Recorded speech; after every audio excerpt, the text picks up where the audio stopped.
Vamos falar de 8 sintomas que ocorrem no câncer de estômago. E eu tenho que fazer um adendo. Quando nós falamos de sintomas, pessoal, de doença, de câncer, esses sintomas servem como base para que nós possamos acender o sinal de alerta e procurar uma ajuda, uma avaliação. Mas não quer dizer que se você tem esses sintomas, você tem câncer de estômago. Porque o que nós sabemos é que a minoria dos pacientes que têm esses sintomas vão ter câncer de estômago. Justamente pelo fato de que o câncer de estômago, os sintomas do câncer de estômago, são sintomas característicos, como o paciente que tem uma gastrite, um H. pylori, um refluxo. Só que muitas vezes o paciente tem esses sintomas de forma bem mais agressiva, bem mais intensa, que não responde ao tratamento e mesmo assim ele não procura ajuda. É nesse ponto que a gente vai chegar. Ter esses sintomas e procurar uma avaliação para saber que está tudo bem. Fica no vídeo. Sou o Dr. Márcio Fernandes, cirurgião geral e cirurgião de cabeça e pescoço, e esse canal é destinado ao mundo da cirurgia. Sem enrolação, vamos logo ao primeiro sintoma: indigestão. Claro, se nós estamos falando do estômago, que é um dos principais órgãos do sistema digestório, é claro que o paciente vai ter sintomas relacionados à má digestão. Aquela sensação de que comeu e que aquilo não está sendo absorvido, não está sendo metabolizado, não está indo. Você se sente todo o tempo afrontado. Já o segundo sintoma, que consequentemente ele tem uma relação direta com o paciente que tem uma má digestão, é a falta de apetite. Então, se você está naqueles dias que está tudo ruim, está tudo caindo mal, consequentemente você não vai querer comer, você não vai querer estar se alimentando, porque quanto mais você se alimenta, mais enjoo você sente, mais aquela sensação de plenitude você tem, naturalmente você vai perdendo o apetite. Por quê? Porque o ato de comer já não é mais prazeroso. Na realidade ele se torna até um problema, porque aumenta os sintomas que você está tendo. E pegando nesse gancho da falta de apetite, nós vamos para o terceiro sintoma, que é a perda de peso. Ora, se você tem sintomas de má digestão, se você tem perda de apetite, se você diminui a ingestão de alimento,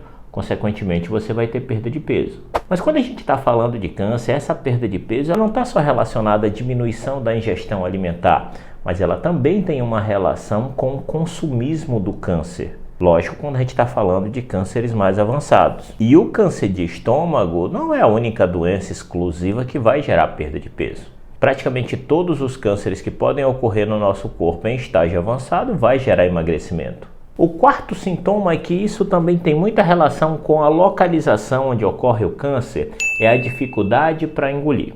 Então, se esse câncer ocorre numa região mais superior do estômago, onde obstrui a passagem do alimento, aquele que a gente põe na boca e come para ele chegar no estômago, consequentemente você vai ter uma dificuldade para engolir, como se o alimento não estivesse descendo, como se o alimento estivesse ficando retido, represado.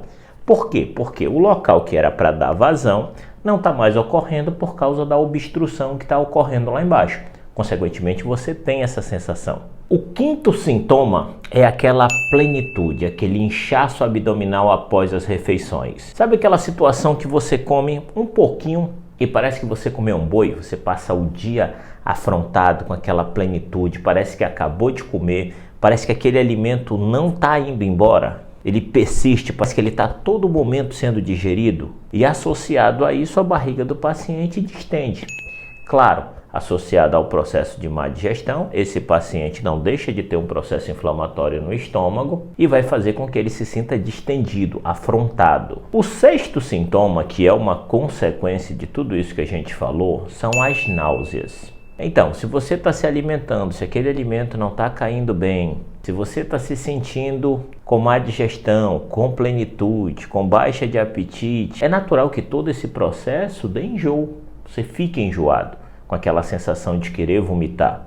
Porque se você está comendo um alimento que ele não está caindo bem, a tendência do organismo é querer botar esse alimento para fora. E o sétimo sintoma, só que esse sintoma é extremamente comum na população em geral, que é a azia. Os pacientes que têm câncer de estômago, eles vão ter azia, vão ter sintomas relacionados aos sintomas da doença do refluxo. Só que a gente tem que entender que disparado, a imensa maioria dos pacientes que tem azia é devido à doença do refluxo, ou seja, aquele mecanismo do ácido do estômago que volta pelo esôfago e a gente tem a azia, que na grande maioria das vezes vai ser tratada com medicamento e medidas comportamentais. Sempre como eu estou falando, pessoal, esses sintomas eles não são específicos, mas se você tem eles, Você não vai tratar por conta própria sem saber se está tudo ok, tá bom? E o oitavo e último sintoma, sangue escuro nas fezes, ou fezes muito escuras, enegrecidas. E por que esse detalhe do sangue escuro? Porque você imagina que a principal causa de sangue nas fezes é a hemorroida. Só que aquele sangramento que ocorre depois da hemorroida, ele é um sangramento vermelho rutilante, ou seja, que acabou de sair. O sangramento do estômago é um sangramento que vai ocorrer no estômago, ele vai percorrer todo o intestino até sair nas fezes, até sair no ânus. Então, consequentemente, esse sangue ele vai perdendo sua oxigenação e ele vai ficando mais enegrecido. E aí a gente já tem um pressuposto de que esse sangramento não é da parte mais baixa do intestino, e sim da parte mais alta. Por isso que nós falamos de sangue escuro. Não é o fato de você ter uma hemorroida, ir no vaso sanitário e ter sangramento depois da hemorroida, aquele sangramento vermelho vivo, e achar que é por causa de um sintoma de câncer de estômago. Conseguiram entender? Lembrem que todos esses sintomas são apenas sinais de que nós devemos procurar atendimento médico. Se esse conteúdo foi útil, considere a possibilidade de se inscrever em nosso canal, completamente gratuito. Eu ganho a presença de vocês e vocês recebem vídeos quase diários. Não esquece do Instagram, estou sempre lá com vocês respondendo as perguntas.